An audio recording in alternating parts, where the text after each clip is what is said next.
Majo John Madden. I'm going to do a longer, I don't think I feel like doing a long talk about letting go of things, non-attachment, impermanence, things come and go.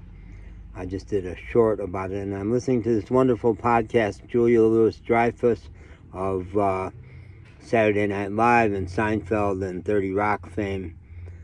Has this amazing podcast that Apple has just chosen to be the podcast of the year, and it deserves it. I listened to the first episode with Jane Fonda, which was also a spectacular conversation. And she runs it longer than an hour. It's like an hour and 20 minutes for this one. So it's awesome.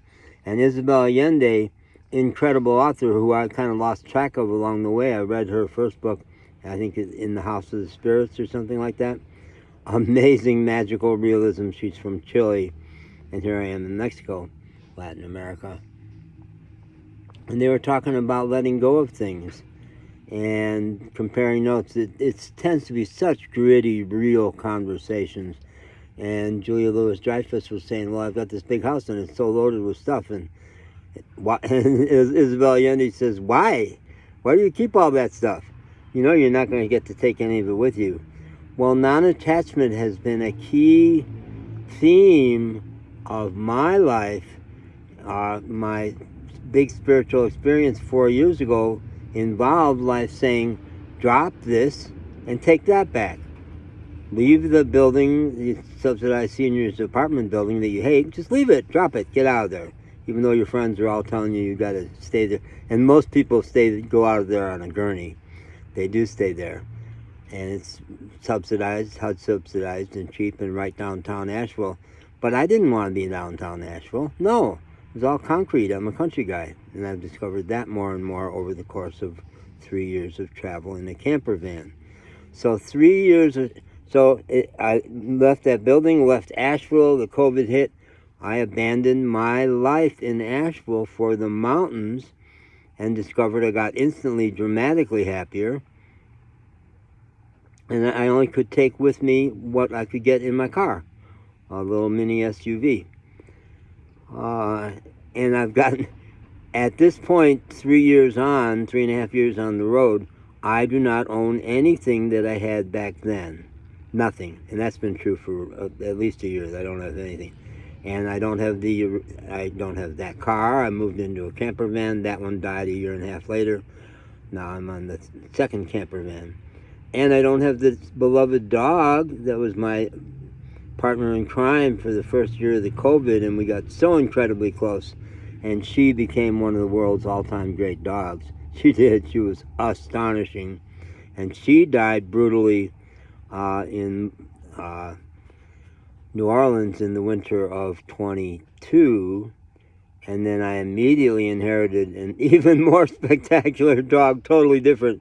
Not a chubby little chihuahua, but an incredibly athletic all-star runner and incredibly intelligent and loyal and devoted, and lost him brutally, quite brutally about 4 months ago. I can laugh about it now, but I'll cry tomorrow. It's been a while since I've cried, but only a month since I cried really hard about it. Magic. So I don't have a dog. So life has just beat me around the head and shoulders around non-attachment.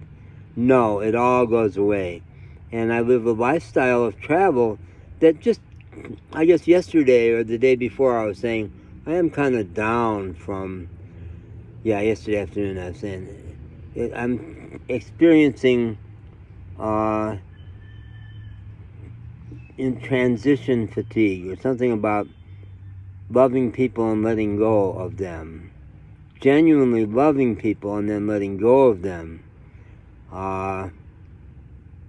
Really showing up, really connecting with people. There was a couple in Moctezuma a month ago that I got really tight with. I enjoyed them so much. We had the same sense of humor. They were Mexican, and he had lived in the U.S. at one point. I don't think she had, but they were wonderful, and they were so different in so many ways. Big, strapping guy, raucous, funny. They were running a pop-up restaurant on the side of a hill several days a week they'd erect, and I just loved hanging with them. And then I had to move on because I needed a different mechanic, and I needed to get to downtown Jalapa. I knew I wasn't going to be in Jalapa forever, and I wasn't experiencing it because we were way out in the boonies. So I had to let go of them. And I'll just share one more story about letting go. Living in a camper van, you have minimal possessions, very little footprint. This is a smaller van. I've had to scale back even some from the other van. I was going to the laundromat when I spent 3 months in El Diamante, a little 400-person pueblo where my car was broken down. I was attached to a family that ran a restaurant and hotel, and they were a spectacular family. I adored them. They loved me. We had so much fun together. And I had access to laundry, and they had a woman. They'd send the laundry. That was the way the hotel handled laundry there. They'd send it out to this local woman who would do it. So I had laundry services, but I haven't.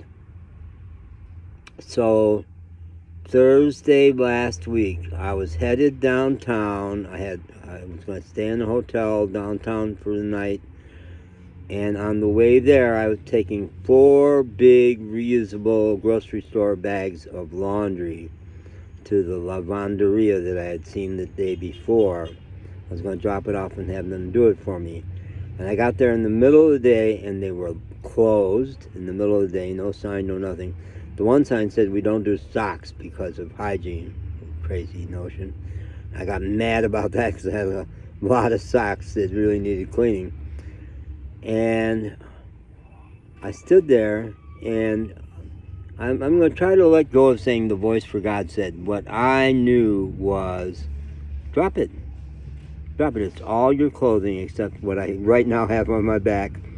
A pair of shorts, a couple pairs of socks I bought the other day, a t-shirt, my nice new Mexican sweater. They don't call it a hoodie, they call it a sweater. And my rain jacket. That's what I've got for clothes. Because, as I stood there, what I knew was the right thing to do was drop it. Let it go. Dump it here. They're all in nice bags. You're not leaving a mess. Somebody will get that stuff. Walk. You want to get downtown. You don't want to take it back to the car. It's a good time. It's all your American clothes. Make the transition. And some of it I was super attached to. I had a Mexican wedding shirt in there that I was super attached to. I'd had it for 3 years. Long, wonderful story about acquiring it up in Appalachia. Had it on layaway at an antique store for months. Drop it. Go. Just go. And I got so happy. I got so happy. It's probably one of the greatest shortcuts to happiness is drop it. Let go of stuff. What can I let go of today? Yeah. What needs to, let's clean out the clutter. What needs to go? What is it I'm not using?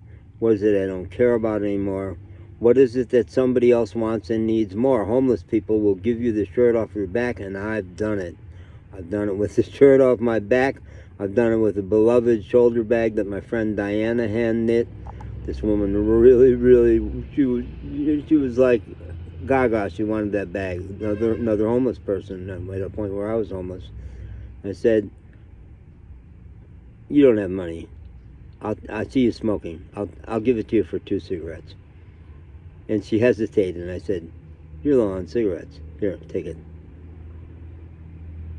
Cry because it was so good. It was so right. It was so right, and it was transformative. It's so transformative. Just let go of everything, of controlling your life, but let go of possessions.